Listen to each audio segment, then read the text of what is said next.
गिबियावनो खुलुमनाय आरो आंनि बे इउटुब चेनेलाव गासैखौबो बरायनाय थाबाय।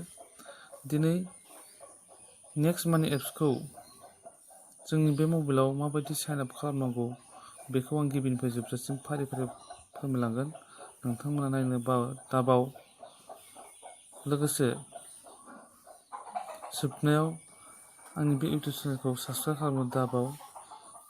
दा बे नेक्स्ट मानि एप्सखौ जों गिबियावनो प्ले स्ट'राव थांनानै डाउनलड खालामग्रोना लागोन।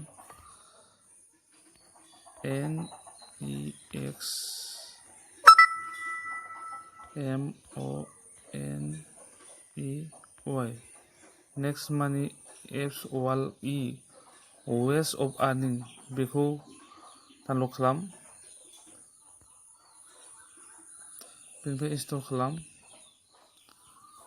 दा जों इनस्टल जागासिनो दं, डाउनलड जागासिनो दं।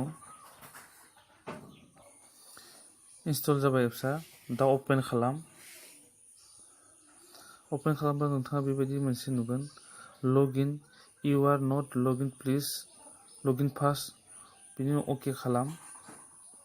अकेनि उनाव नोंथाङा मोनगोन निउ मेम्बार साइन आप।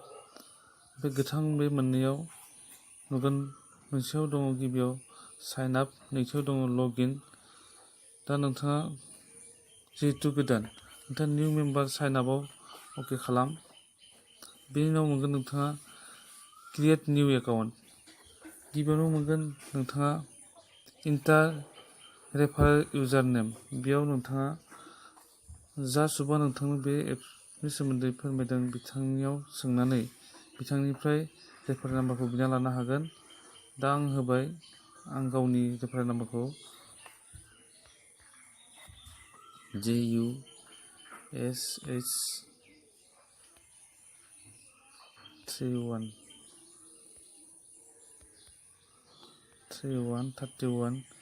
बेनि उनाव नोंथाङा गावनि मबाइल नाम्बारखौ होनो हागोन 9577262996। बेनि उनाव नोंथाङा गावनि इमेल आइडि होनांगोन।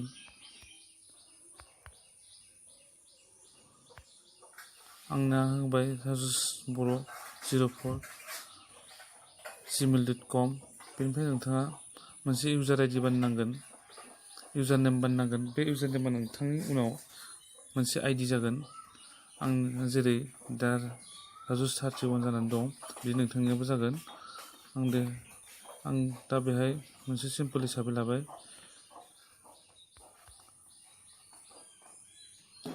अनलि।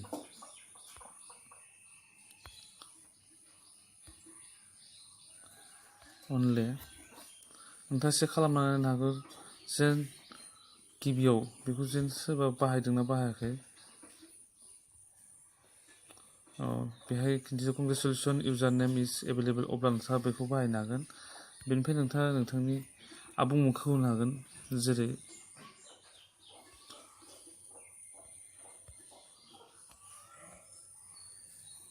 अनले बर' आरो बेनि उनाव नोंथाङा क्रिएट पासवर्ड खालामनांगोन जे नोंथांनि एप्सखौ गुबुना खेवनो हाया, साइन आप खालामनो हाया, बिनि थाखाय लगइन खालामनो हाया। बिनि थाखाय आं होबाय दा बेहाय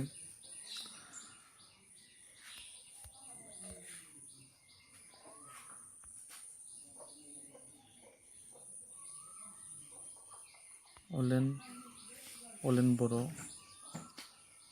BORO। बे जोबथियाव नोंथाङा मोनसे अनजिमा थानांगोन, जेरै 1। आं मोननै होबाय। बेनि उनाव मोनसे स्पेसियेल केरेक्टार होनांगोन। स्पेसियेल केरेक्टार महरै ## बायदि बायदि स्टार जि होयो गावबा गावनि गोसो। आं होबाय दा हेस। बिदिनो नैथियावबो कमफर्म हिसाबै बेखौनो सेम टु सेम बुनांगोन। आंनाव दं बे OLEN।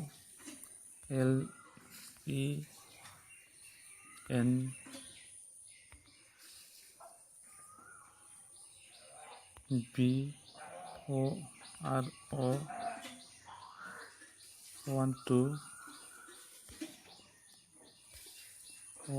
12 hash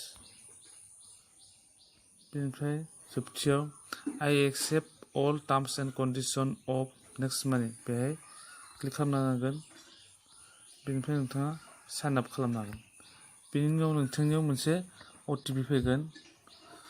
बे OTP खौ नोंथाङा बे सोना होनांगोन। बेनि उनाव फैगोन OTP नि उनाव फैगोन जाय बिथाङा नोंनो फोरमायदों बिथांनि इउजार नेम लोगोसे आबुं मुं लोगोसे कन्टेक्ट नाम्बार।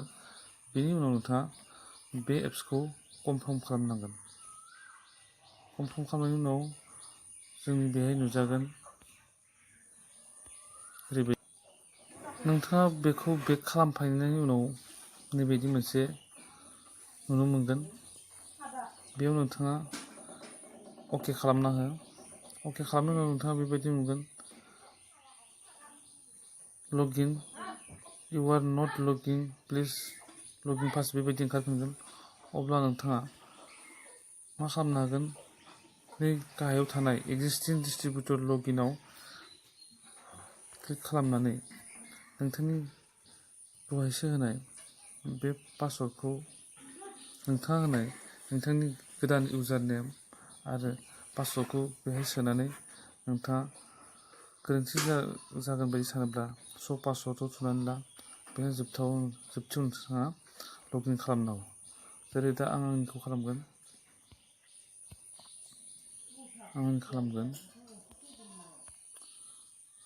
JASH31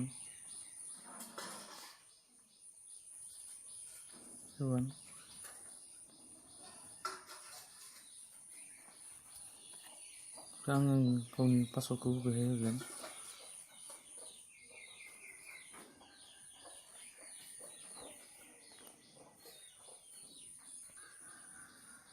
बे खालामखांनायनि उनाव नोंथाङा दा नैहाय बेबायदि नुगोन निउ मेम्बारशिप साइन आप एक्जिस्टिं डिस्ट्रिबिउटर लगिन।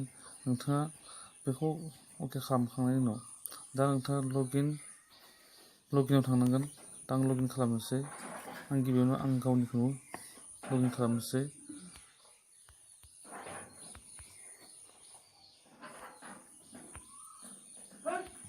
JASH31 बेयाव गावबा गावनि पासवर्डखौ होजों बेनिफ्राय गोरोन्थि जाजानो गियोब्ला बे पासवर्डआव क्लिक खालामना ला। अब्ला नोंथांनि पासवर्डखौ नुनो मोनगोन। जेरै आंनिया RAJU बेबायदि। दा नोंथाङा लगिन खालामदो। दा नोंथांनि बे एप्सआ साक्सेसफुल जाबाय। नोंथाङा गिबियावनो नोंथांनि वालेटखौ नायनो हासिगौ। आंना बेहाय पेमेन्ट खालामखानायखाय बेबायदि ओंखारबाय। नाथाय नोंथांनो बेबायदि ओंखारनाय नङा। नोंथाङा गिबियावनो एड मानि खालामनानै वालेटआव थांनानै एड मानि खालामनानै नोंथाङा गिबियावनो नोंथांनि एप्सखौ आपग्रेड खालामना लाग्रोनांगोन। अब्ला नोंथाङा साइन आप जाबाय। अब्ला नोंथाङा आपग्रेड जाबाय। गोजोननाय थाबाय एप्सखौ नायनायनि थाखाय। बे एप्सनि सोमोन्दै नायनायनि थाखाय दा नोंथाङा गासैखौबो बुजिबाय होनना आं मिजिंथिबाय आरो जोबथियाव आंनि इउटुब चेनेलखौ साबस्क्राइब खालामनो दाबाव।